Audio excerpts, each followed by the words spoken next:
Assalamualaikum, salam sejahtera, Mutiara edisi tengah hari. Bertemu kita kembali bersama saya Nabila Samsudin di Sabah Hitolan TV. Kita ke tajuk utama.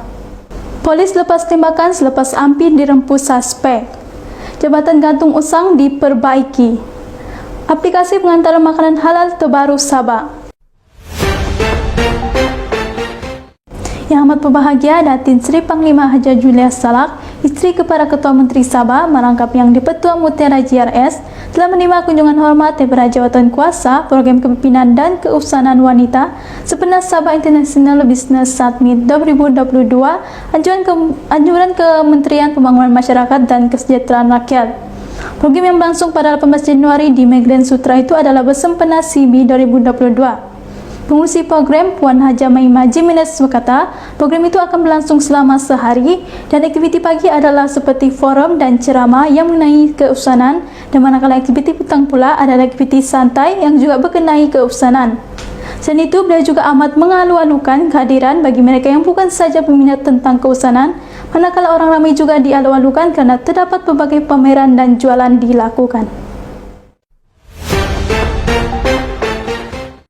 Parti Persatu Sabah tidak pernah berganjak dari pendiriannya berkenaan isu pendatang tanpa izin di negeri ini. Setiausaha Agung PBS Datuk John Easton Bangkuai berkata, keikhlasan parti itu dalam membentuk masalah PTI terbukti, yang mana Presiden PBS Datuk Seri Panglima Dr. Maksud Ong Kiling yang juga Menteri di Jabatan Perdana Menteri Hal Ehwal Sabah dan Sarawak mencadangkan agar isu itu dibincangkan oleh pengawal undang-undang di Sabah melalui jawatan kuasa as antara parti. Pembantu Menteri Pelancongan Kebudayaan dan Alam Sekitar itu berkata, PBS mencadangkan agar kerajaan menggunakan Suruhanjaya Siasatan Diraja ke atas PTI dan hasil projek IC sebagai rujukan untuk menangani masalah terbabit yang sudah lama berlarutan. Ahli Dewan Undangan Negeri Kiulu itu berkata, perjuangan untuk membebaskan Sabah dari PTI sudah dimulai dan kekal sebagai salah satu isu utama yang diketengahkan oleh PBS sejak penubuhan pada 1985, membuktikan parti ini sangat konsisten dalam isu berkenaan. Satu insiden polis terpaksa melepaskan tembakan selepas pemandu sebuah kendaraan jenis Proton Wira yang menaiki dua individu yang cuba merempuk anggota petugas dalam kejadian di Jalan Tun Fat Stephen pada kemarin. Dalam kejadian kira-kira jam 10.30 pagi itu, insiden dipercayai berlaku selepas suspek bersama dua lagi rakannya dipercayai tidak memiliki dokumen pengenalan diri cuba mengelak daripada ditahan polis. Ketua Polis Daerah Kota Kinabalu, Asisten Komisioner Muhammad Zaidi Abdullah berkata, kejadian bermula apabila suspek ditahan oleh unit kereta peronda MPV di Tanjung Aru selepas mereka menerima maklumat sepasang suami isteri sedang bergaduh di dalam kereta berkenaan. Menurut siasatan, suspek wanita berjaya ditangkap di sebuah bilik penginapan di Sinsuran dan siasatan mendapati mayat yang dibawa adalah milik orang lain. Manakala dua lagi suspek masih sedang dikesan yang dikenali sebagai Ijam, iaitu pemandu Proton Wira dan rakannya yang bernama Ali. Majlis Pemandaran Sanakan diarahkan memperbaiki segera struktur jabatan gantung usang di Kampung Nelayan Tengah yang dilihat mendatangkan risiko keselamatan kepada pelajar sekolah. Arahan itu susulan gambar tular daripada sebuah agensi berita yang menunjukkan murid sekolah menyerbangi jabatan gantung usang pada hari pertama sesi sekolah pada Isnin. Timbalan Ketua Menteri Yang Berhormat Datuk Seri Panglima Abdul Mokhtar Radin mengambil maklum tentang keadaan itu dan telah mengarahkan MPS memperbaiki segala jabatan gantung berkenaan.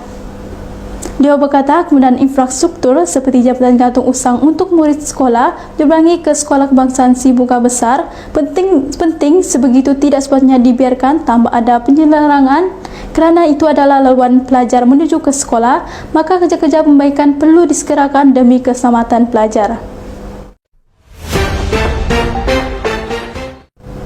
Permintaan yang tinggi terhadap pengantaran makanan membuka ruang kepada pembangunan aplikasi terbaru, iaitu aplikasi Tutut. Aplikasi dibangunkan dengan kerjasama Koperasi Pembangunan Islam Kedah Berhad dan Universiti Utara Malaysia ini menyasarkan pengusaha restoran halal di Sabah. Dianggarkan 1,000 pengusaha restoran termasuk restoran Mamak di Sabah akan menyertai aplikasi yang dilancarkan kemarin. Berikutan itu, satu memorandum persefahaman antara TT Delivery Sabah Sdn Bhd dan Dewan Perniagaan Muslim Sabah dimeterai dalam pelancaran tersebut.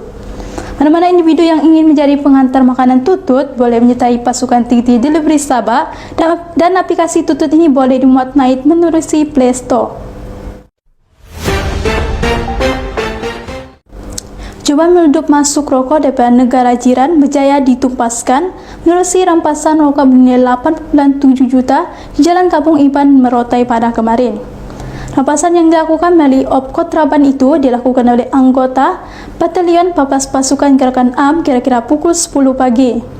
Pegawai pemerintah Batalion Papas PGA Daerah, Superintendan Muhammad Yaakob Murad berkata, ini merupakan selidikan penyeludupan terbesar yang berjaya ditupaskan pada tahun ini di Tawau. Dia berkata pihaknya mengesan sebuah lori dalam keadaan mencurigakan semasa melakukan rondaan dan lori berkenaan didapati membawa muatan sebanyak 604 kotak besar yang mengandungi berbagai jenis rokok seludupan. Suspek dan semua barang rampasan termasuk lori dibawa ke Ibu Pejabat Polis Daerah untuk tindakan lanjut. Jangan sesekali mencoba perkara yang negatif kerana jenayah membawa pada. Saya Nabila Samsudin, Sabah Hitolen TV.